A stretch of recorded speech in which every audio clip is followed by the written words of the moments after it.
Cada sábado con esta sintonía vamos a abrir una ventana a la educación financiera, un tema muy importante que la mayoría de nosotros desconocemos. Por eso no es un día cualquiera, queremos acercar esta información con los escuchantes y hacerlo sobre todo de una manera accesible. Hoy en este estudio nos acompaña María Antonia Belmont, coordinadora del área de planes de pensiones de la Dirección General de Seguros y Fondos de Pensiones del Ministerio de Economía. María Antonia, ¿qué tal? Buenos días. Buenos días, encantada de estar aquí con vosotros. Gracias por estar con nosotros. Estrenamos esta sección con un tema muy interesante que son los planes de pensiones y claro, probablemente algunos de nuestros escuchantes pues tengan alguno, otros no y los trabajadores más jóvenes se lo estén planteando, pero claro, los escuchantes dirán, si cuando me jubile voy a recibir mi pensión, ¿por qué me voy a abrir un plan de pensiones? ¿Cómo podemos explicar en qué consiste esta fórmula?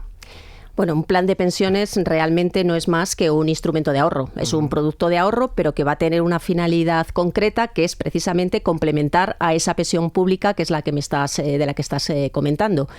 Una vez que nos jubilamos, dejamos de percibir el salario de la empresa y entonces efectivamente pasamos a cobrar esta pensión de la Seguridad Social. Pero ya sabemos que esta pensión va a ser inferior al último salario que estábamos percibiendo. Claro. Si queremos mantener el mismo nivel de vida que teníamos en ese momento, tenemos que además hacer frente a lo mejor a determinados imprevistos, determinados gastos que pueden darse simplemente por la edad que vamos cumpliendo, cuidadores, adaptaciones del hogar.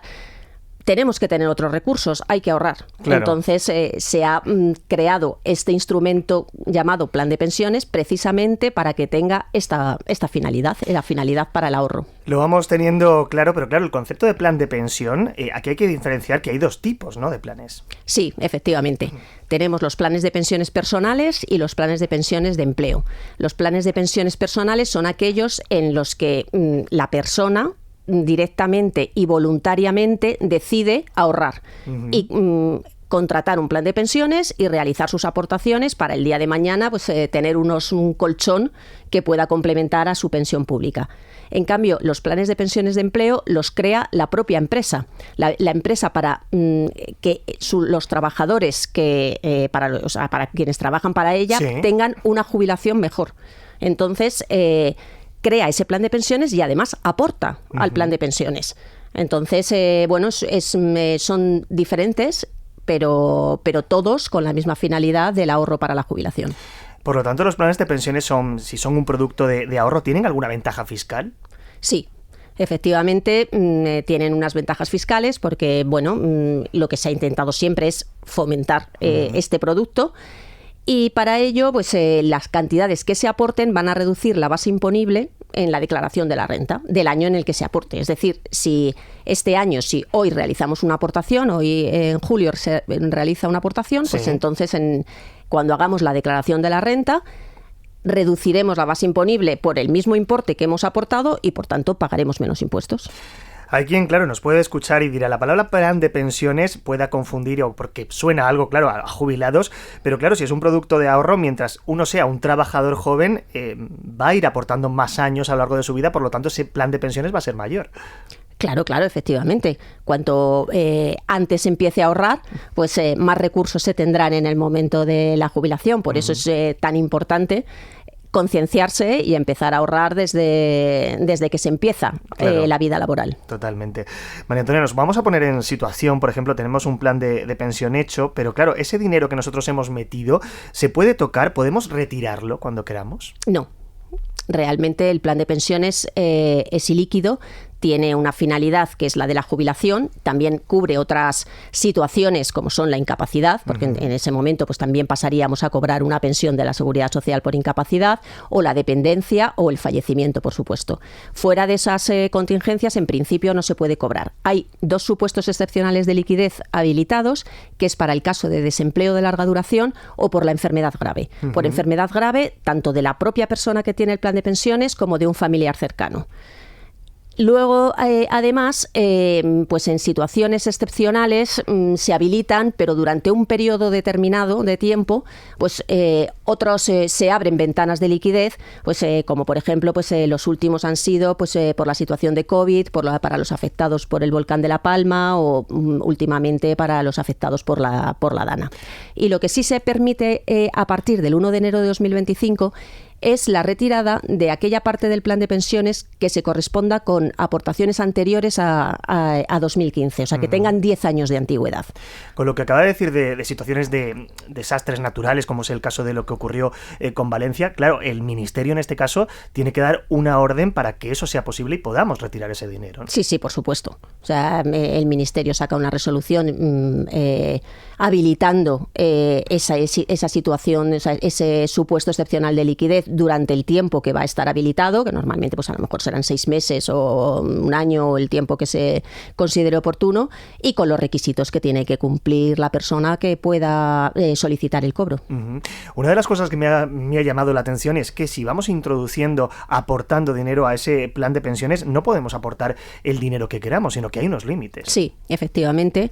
Existen unos límites. Pensad que también hay una reducción fiscal. Y realmente al conjunto de planes se puede aportar 1.500 euros anuales. Pero este límite de 1.500 euros anuales se puede ampliar en 8.500 euros más si se trata de aportaciones a planes de empleo realizadas por el promotor o sea, por el promotor, por el empresario, sí, y por los trabajadores que también pueden aportar al mismo. Y también para el caso de los planes de pensiones que son de empleo, pero que son para personas autónomas, que claro, como no tienen un empleador, pues no pueden tener un plan de empleo. Claro. Entonces, se ha habilitado unos planes de empleo para trabajadores autónomos, que en este caso, pues estos trabajadores autónomos van a tener un límite superior a esos 1.500, que lo pueden ampliar en 4.250 euros más. ¿Y el Ministerio tiene más o menos contabilizados cuántos planes de pensiones hay actualmente en nuestro país? Sí, tenemos más de 10 millones de planes de pensiones. Lo único que hay que tener en cuenta que que hay personas que puedan tener más de un plan de pensiones. Pero como contratos de plan de pensiones hay más de 10 millones. Más de 10 millones y claro, ¿y el volumen total de ese dinero ahorrado, aportado? Pues los ahorros que ahora mismo están en planes de pensiones son más de 132.000 millones. ¿Y más o menos esas tendencias se suele mantener o poco a poco va incrementándose? Porque es verdad que a lo mejor hay una mayor conciencia de la gente del ahorro y se interesa más por esos planes de pensiones. Sí, siempre año a año va aumentando. Puede un año por alguna circunstancia disminuir un poquito, pero vamos, la tendencia es creciente. Claro, hablamos de los planes de pensiones, pero también hay otros productos de ahorro diferentes y que también están a disposición en este caso, de los ciudadanos. ¿Productos de ahorro en general o destinados a la jubilación? Destinados a la jubilación, queremos decir. Sí, hay algunas otras alternativas que surgieron después. Los planes de pensiones aparecen en el año 1980 y posteriormente aparecen los planes de previsión asegurados y los planes de previsión social empresarial, que tienen son contratos de seguro, pero que van a tener pues prácticamente las mismas características que los planes de pensiones, la misma fiscalidad, los mismos límites de aportación.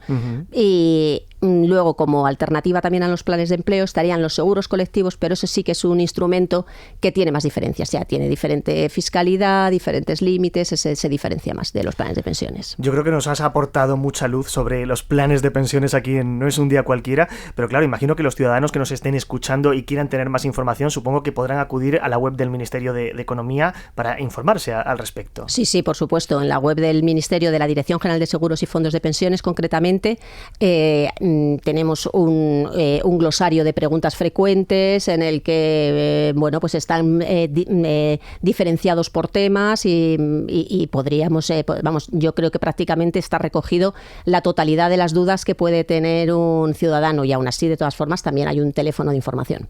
Y para finalizar, claro, vosotros que estáis en el Ministerio trabajando, esto lo tenéis, digamos, como dirían los niños, pan comido, porque lo tenéis muy asumido todo este tipo de conocimientos, pero ¿creéis que es necesario hacer mucha más pedagogía sobre este tipo de asuntos en los ciudadanos?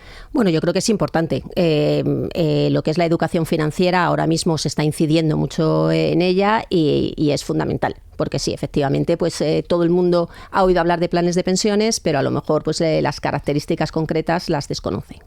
María Antonia Belmont, coordinadora del área de planes de pensiones de la Dirección General de Seguros y Fondos de Pensiones del Ministerio de Economía, muchísimas gracias por haber estado con nosotros en No es un día cualquiera y seguiremos estudiando esto de la educación financiera. Muchísimas gracias a vosotros.